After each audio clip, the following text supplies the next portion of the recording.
When a chef dies, people talk about his food. They remember the seared scallops that melted on the tongue, the rich demi-glace that was the color of old mahogany, the perfect, airy soufflés that defied gravity. They speak of his restaurant, Bistro Lumiere, as if it were a cathedral, and he its high priest. But what I inherited, what truly remained of my father, was his silence. It was a presence as tangible as the stainless steel counters in his kitchen.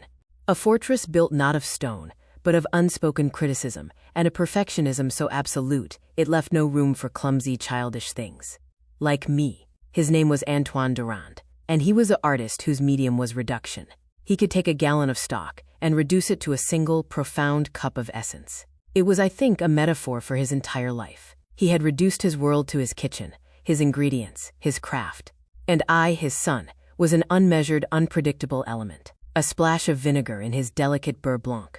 The bistro was his true child. I was just the boy who lived in the apartment above it, who fell asleep to the muffled clatter of pans and woke to the scent of baking bread, a ghost of a fragrance that never quite felt like a welcome home.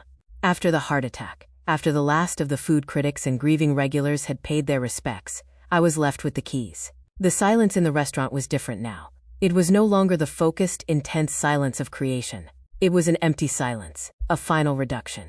I thought I would sell it. Quickly, cleanly. I was a graphic designer, not a chef. My hands knew keyboards, not knives.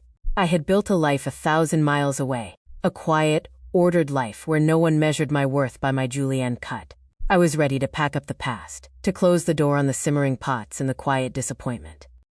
I wasn't. It was the lawyer who found it. Tucked in the safe deposit box, behind the insurance policies and the deed, was a single, heavy piece of parchment paper, folded in thirds. My name was written on the front in my father's unmistakable script, a sharp, angular hand, the letters like precise cuts from a chef's knife. Pour Julien, it said.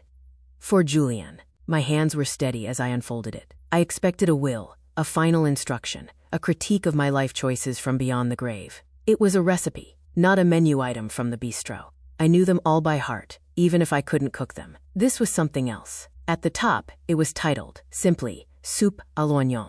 Onion soup. I almost laughed. Onion soup. The humblest of dishes. The food of students and late-night drunks. The antithesis of everything my father stood for.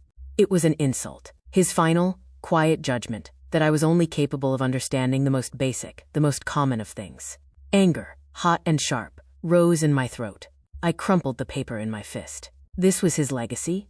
A recipe for a dish I didn't even like? But something made me smooth it out again, on the cold, polished granite of the bistro's pass. I looked closer. The instructions were not simple. They were exhaustive, fanatical. They were pure Antoine Durand. Use only Vidalia onions, sliced thinly, but not too thinly. A thickness of 1/8 of an inch, no more, no less. Asterisk. The butter must be unsalted, European style. The color of pale straw before the onions go in. The deglazing is everything. A splash of good sherry first. Then, the rich beef stock. It must be a stock you have made yourself, Julien. No bouillon. Never. It is the foundation. Without a proper foundation, the entire structure collapses. It went on. The type of bread for the crouton. A day-old baguette, slightly stale. The precise blend of Gruyere and Comté for the gratinade crust. The exact distance from the broiler element to achieve a blistering, golden brown dome without burning. And then, at the very bottom, a single line, written in a slightly shakier hand, as if added much later. The secret is not in the ingredients, but in the time. You must cook the onions until they have given up all their bitterness, until they have surrendered, until they become something else entirely. This takes patience and faith. My breath hitched. This was more than a recipe. It was a monologue. It was the longest thing he had ever written for me. The first time I tried to make it, I failed. The onions burned. The acrid smell filled the bistro, a sacrilege in his temple. I threw the pot into the sink, the blackened onions sticking to the bottom like a confession of my inadequacy. The second time, I was too cautious. The onions were under-caramelized, pale and sharp. The soup was weak, an apology of a dish. It was on the third attempt, late one night in the empty kitchen, that I understood. This was my inheritance. Not the restaurant, not the reputation. This single, deceptively simple dish. It was a test. His final, silent lesson. I started again. I took the Vidalia onions, their skins paper dry and rustling. I sliced them, my knife skills clumsy, next to the ghost of his effortless precision. The butter sizzled as it melted in the heavy copper pot he had cherished. I added the onions, and the kitchen filled with a sharp, pungent aroma that made my eyes water. And I stood there.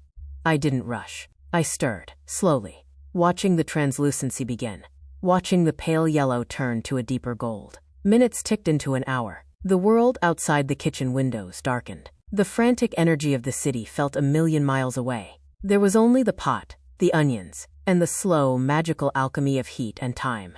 The sharpness faded, replaced by a deep, mellow, profoundly sweet aroma. They had surrendered. They had become something else entirely. A foundation. I deglazed with the sherry, the hiss and the cloud of fragrant steam, a moment of pure theater. I added the rich, dark beef stock I had spent the entire afternoon making, skimming it obsessively, just as he had instructed. I ladled the soup into the traditional earthenware bowls, floated the toasted baguette, and blanketed it with the cheese. Under the fierce eye of the broiler, it bubbled and blistered into a gorgeous, fragrant crust. I carried the bowl to the small table in the corner where he used to sit after service, a glass of red wine in his hand, staring into the quiet darkness of his restaurant. I set it down. I spooned through the crust, through the cheese, into the deep amber broth beneath. I took a taste. It was revelation. It was deep and complex, savory and sweet, rich and comforting. It was the taste of patience. It was the taste of transformation. It was the taste of a truth I had been too blind, too hurt, to see. He hadn't been giving me a simple recipe to mock me. He had been giving me the one dish that required no innate genius, no God-given talent. It required only what I had never given him, and he had never given me: time and unwavering attention. He was teaching me that from the humblest, most basic ingredients, from the things that make you cry, you could, with enough care and patience, create something profound. He wasn't reducing me to an onion. He was showing me that even an onion could become gold. I sat in the silent bistro and ate the entire bowl. And for the first time since his death, I didn't feel alone. I felt him there, not as a critic, but as a teacher. The silence was no longer empty. It was filled with the echo of his craft, a craft he had, in his own impossible way, tried to pass on to me. Weeks passed. I didn't sell the bistro. I began to cook. I worked my way through his notebooks, through the cryptic, splattered recipes that were his life's work. I failed. I burned sauces. I over-seasoned. But I kept going. The soup had become my foundation, and that's when I found her. Tucked inside his master notebook, behind a recipe for coq au vin, was a faded photograph of a woman with a warm, easy smile, her hair blown across her face by the wind.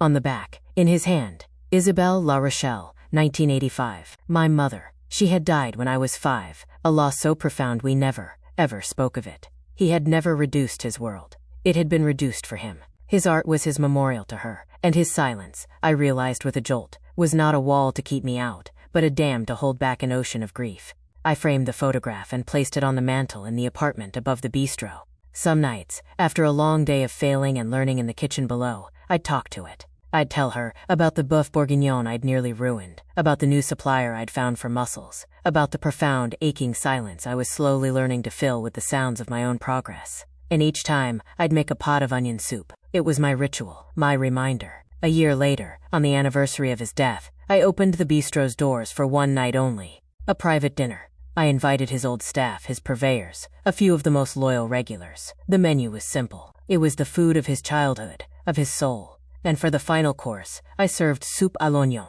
An old waiter, Jean-Claude, who had worked with my father for 30 years, took a spoonful. He closed his eyes. A slow smile spread across his weathered face. He looked at me, and his eyes were bright. C'est lui, he said softly. It is him. The patience. The depth. You have his hands, Julien. I looked down at my own hands, nicked and scarred from a year of learning.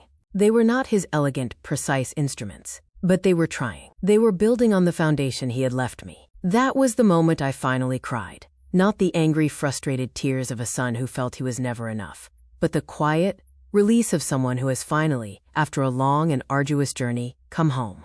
I cried for the father I had, and for the father I was only now beginning to understand. The bistro is still closed most days, but on weekends, I open it as Julien's. The menu is small. It changes. It is mine. But at the bottom, always, there is a single, constant offering: soup à l'oignon. And every time I make it, I remember his words. I cook the onions until they surrender. I have the patience. I have the faith. He hadn't left me a critique. He had left me a map to forgiveness, written in the language he loved most. Some legacies are not spoken. They are simmered, reduced, and served in a humble, earthenware bowl. A silent, nourishing love that lasts long after the fire is turned off.